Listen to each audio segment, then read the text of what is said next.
Assalamualaikum warahmatullahi wabarakatuh. Di video kali ini gue mau menceritakan kisah horor.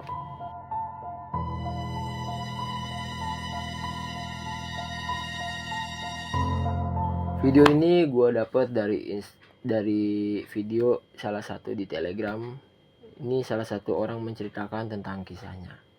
Oke, langsung aja, nggak usah lama-lama, kita langsung aja ke ceritanya. Larangan adalah perintah. Jika ada sesuatu yang dilarang, itu berarti ada rahasia yang harus diungkap. Sebuah rahasia jika tidak diungkap, maka akan selamanya menjadi rahasia. Itu tentu tak adil, pikirkan lagi. Di zaman serba modern ini, segala hal yang dimulai dari hal kecil seperti atom dan hal besar seperti jagat raya tidak luput dari matanya. Bagaimana bisa seseorang menyimpan rahasia? Tidak akan bisa, semuanya pasti terungkap. Gitulah pikir seorang Ken, muda perantauan berusia 23 tahun.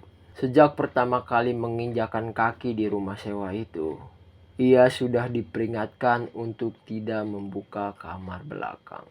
Jika kamar itu tidak dibuka, maka tidak ada yang tahu apa isinya. Lalu, apa gunanya kamar itu dibuat kalau tidak ada yang mengisinya? Ken tak habis pikir. Pokoknya jangan. Kau boleh menggunakan semua fasilitas itu, asal jangan membuka kamar itu. Ungkap Nyonya Yesi, sang pemilik rumah. Emangnya ada apa sih di kamar sempit dan bau itu? Harta karun, emas batangan, atau simpanan Nyonya Yesi? Ungkap Ken. Orang tua memang suka menyembunyikan fakta kepada anak muda. Makanya kita selaku anak muda, kenapa selalu bertanya kepada orang tua kenapa mereka melarang tapi tidak menjelaskan sebab dan akibatnya. Pokoknya jangan, jawab Nyonya Yesi dengan mata yang agak sinis kepada Ken. Ken manggut-manggut. Ia berusaha meyakinkan Nyonya Yesi bahwa ia patuh dan paham terhadap perintahnya untuk tidak membuka kamar paling belakang. Itu tandanya rumah sewa yang Ken tepati hanya punya satu kamar dan 2 kamar mandi. Ken segera menenggelamkan tubuhnya di atas kasur. Sungguh ia tak peduli dengan kamar itu. Untuk hari berikutnya, Ken sudah disibukkan dengan hari-hari kerjanya yang sudah tidak memikirkan lagi tentang kamar belakang itu. Toh kamar itu tidak ada sangkut pautnya dengan kehidupan sehari-harinya. Dan ternyata itu salah. Setiap hendak ke kamar mandi, Ken selalu saja melihat pintu itu. Pintu yang apabila knopnya diputar, maka akan otomatis terbuka dan terlihat isi yang ada di dalam kamar yang disembunyikan Nyonya Yesi itu. Akan tetapi, Ken tak punya keinginan untuk membukanya. Ken telah menganggap bahwa kamar itu tidak ada. Baginya, kamar sewa itu hanya ada 1 kamar dan 1 kamar mandi. Akan tetapi, ada satu kejadian yang menurutnya aneh. Hal itu sungguh-sungguh menguras energinya. Rumah sewa itu hanya digunakan untuk tempat beristirahat. Selebihnya, waktu luangnya digunakan di tempat kerja. Namun, Ken terus saja mendengar suara orang memanggil namanya dari kamar itu dengan sangat berat. Nyonya Yesi sedang batuk. Mungkin itu suara Nyonya Yesi yang sedang sakit. Tapi agaknya orang itu tak mungkin teriak sejauh 20 meter. Ia sudah terlalu rentak. Apabila ia berbicara, nadanya selalu terdengar lirih. Ia pernah sekali berkata lantang untuk memperingatkan Ken tidak membuka kamar itu. Sebenarnya ada apa sih dalam kamar itu? Ucap Ken yang berkali-kali mendengar suara gaduh di kamar itu. Aku taat ibadah, setan tak mungkin menggangguku. Ken lantas beranjak dari tidurnya yang tak lelap untuk kesekian kali. Malam masih panjang. Ken gegas mengenakan jaket lalu menuju kamar itu. Lalu ia ingat muka Nyonya Yesi yang garang melarangnya untuk memasuki kamar itu. Ah, Nyonya Yesi, aku sungguh penasaran. Dibukanya pintu kamar itu perlahan. Ken celingukan setelah menyalakan lampu itu. Tidak ada siapa-siapa.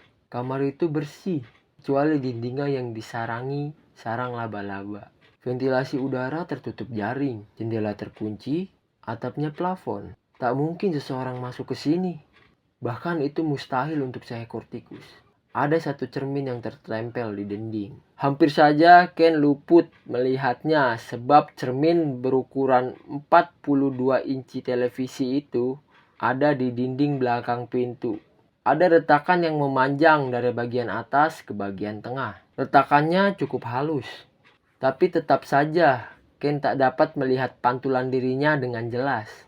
Tunggu. Ken mengerutkan alisnya seperti burung yang kedinginan. Ia terhenyak.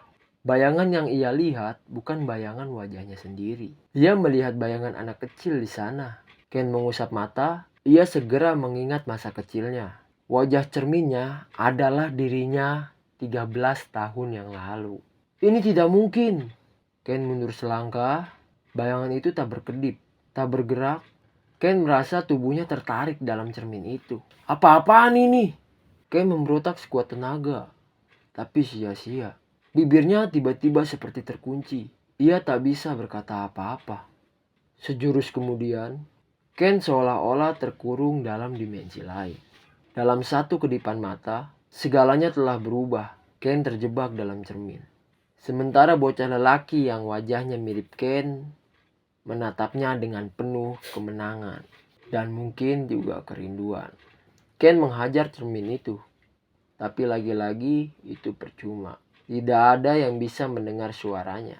Meskipun ia telah meminta pertolongan sampai pita suaranya pecah. Anehnya, Ken masih bisa mendengar suara jelas riuh dari luar. Termasuk suara Nyonya Yesi yang tergopoh-gopoh berlari menuju kamar yang dimana Ken terjebak. Nyonya Yesi merengkuh anak itu erat. Ken ingat, dulu Nyonya Yesi memperbolehkannya menyewa rumah itu karena muka Ken mirip dengan anak Nyonya Yesi yang sudah meninggal. Mungkin itu hanya taktik Nyonya Yesi agar Ken penasaran dan memasuki kamar itu. Dan pada kesimpulannya, Nyonya Yesi ingin menukar tubuh Ken dengan anaknya yang telah meninggal 20 tahun lalu. Dan Ken masih berteriak meminta tolong entah sampai kapan. Tolong, tolong.